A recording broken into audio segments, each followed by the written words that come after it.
So the other day on the Unreal Engine 4 developers Facebook page, a gentleman by the name of Christopher Hope posted a very cool crystal material, which he gave express permission to make videos out of. So I thought I would. We're gonna recreate his material, and we're gonna add a few extra things. We're gonna make it our own. We're gonna sort of improve on it a little bit. All you're gonna need to get started is the cloudy noise mask and normal from my texture pack. There will be a link to get that down in the description. We'll also need a rainbow map, which I just generated in Photoshop very quickly. It's just with the default Photoshop sort of rainbow gradient tool, just from edge to edge, so that it loops, so it tiles, at least sideways. And the other thing is this crystal mesh. You can make your own crystal mesh, but I just busted this one out this morning. There will be a link to both this crystal mesh and this rainbow map down in the description as well, if you'd like to pick those up. And well, all that being said, the only thing to do is to right click, make a new material. We'll call this one crystal matte, and we'll open it up. First things first, let's drag in all of our textures. Now the key to making this work is manipulating the camera vector so that the colors shift and change based on where the camera is in relation to the material. And actually, first we'll come back to our content browser here. Just select the crystal mesh, and then click this right-hand button over here, so that we get to use our crystal as the preview mesh, so we can sort of see things sort of develop as they go. Now, as I said before, we're going to be manipulating the camera vector. So grab the camera vector node, and we'll need the texture coordinates as well. Just like that. And because the texture coordinates are a 2 vector, it's a U and a V value, instead of like an RGB, which would be a 3 vector, or an RGBA, which would be a 4 vector. Texture coordinates are just a 2 vector. So we have to mask out the camera vector, which is using a 3 vector. I'm saying vector so much. So let's get our component mask, leave it at defaults. So just with the R and G, that way converting our camera vector into a 2 vector. Let's get ourselves an add. Just hold an A and click, and you'll get yourself an add, and we'll put that into the UVs of our rainbow. Pull this up, get organized.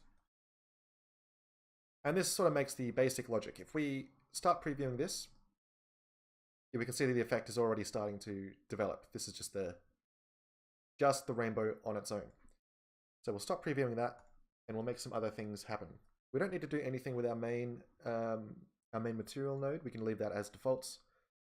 The normal we can do first up, because we've done this before in other videos. Just hold an L, grab yourself a lerp. We'll need a scalar. We'll call this one normal power. And that will be defaulted to 1. And we'll want to hold in 3 and click to get ourselves a 3 vector, a color. Just set the value of B to 1 to get ourselves perfect blue. And then plug that into A, our normal map into B, our scalar into the alpha, and then the lerp into normal. And there we go. We get some sort of crystalline normals going on. Looking very rocky, very rough. And we can control that, at least how much of that shows through, by changing this scalar value. So we'll slide that out the way just for the second. And we have our rainbow. So let's just hold an M and click for a multiply. And we'll plug that in, and we'll multiply it by our cloudy noise mask. We get some, we break up the rainbow there with some more of our stony sort of texture. Out of the multiplier, we'll need another lerp. We'll just plug that straight into A. We'll lerp it with our mask. Hold an S and click. This will be our saturation variable. Default that to say 0.2. This is so that, because we're using a desaturated texture, unlike Christopher, who used a colored sort of crystal rocky texture and had to use desaturation nodes all the way going. But we have a nice black and white texture here. So we don't have to desaturate, and we're going to be using it to diffuse the color from our rainbow. So it's not going to be quite as intense as we saw. And there's the start of the effect, which you can see quite clearly here. So at the moment it's a bit flat. It's a little bit stylized, I guess, cartoonish. We're going to add some more realism to it, and yeah, change up some of our settings. What am I doing here? Stop previewing that. So now that we're lerping between our rainbow and our cloudy noise there, let's grab this. We'll grab this section of our nodes here, and we'll just duplicate that. And we'll duplicate our cloudy noise texture. Plug this in just like this. This will give us that sort of subsurface translucence that would just add to the sort of crystal, sort of translucent rock effect.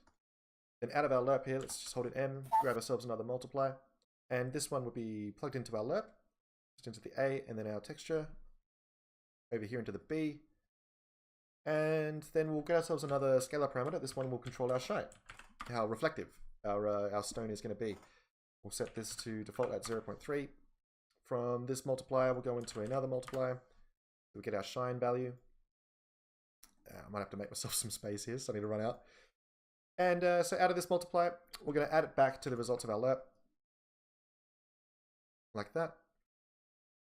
And then this goes straight into base color, and we're going to invert it to act as our roughness. So there's some interesting maths going on here.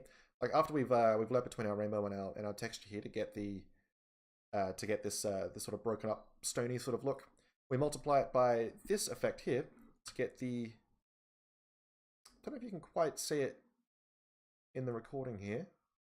Oh, there we go. Yeah, if we zoom out a little bit, you can see it kind of looks like there are shapes under the surface of the stone. On a good angle.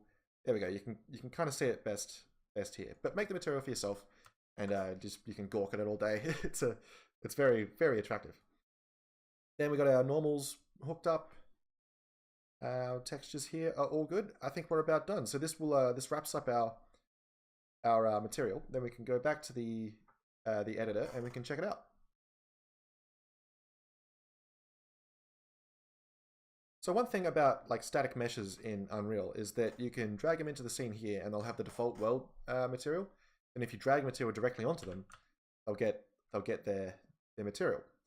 Or you can open up the static mesh and you can set the material here. So let's actually we'll delete this guy and we'll make an instance out of this. Cool. And where's our crystal mesh? Get our instance. We'll save that, close, and now every single time we drag this crystal mesh into the world, it's going to have our material on it.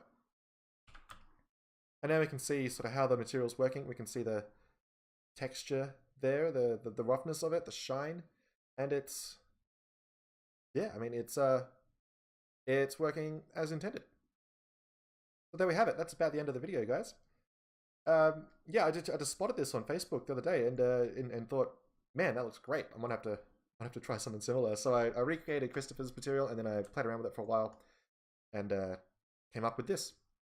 So I hope this helps you guys, and I'll catch you in the next video.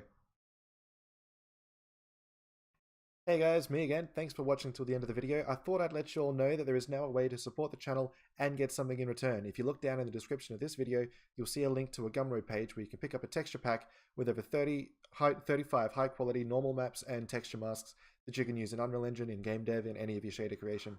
We got things like checker plate steel, some carbon fiber, bulging hex textures, some screws, bumps, dimples, all kinds of little greebly things that you can use to make shaders. And they're really high resolution, and the meshes that I've included are also quite high resolution. We've got a sphere, a plane, a pill, and some other things that you can play around with. And you can use these to make any sort of material shaders that you like. They tile perfectly, and they're all very high resolution, 1024 by 1024. Well, that's all I wanted to say. Thanks everyone for supporting me in what I do, and I'll see you all in the next video.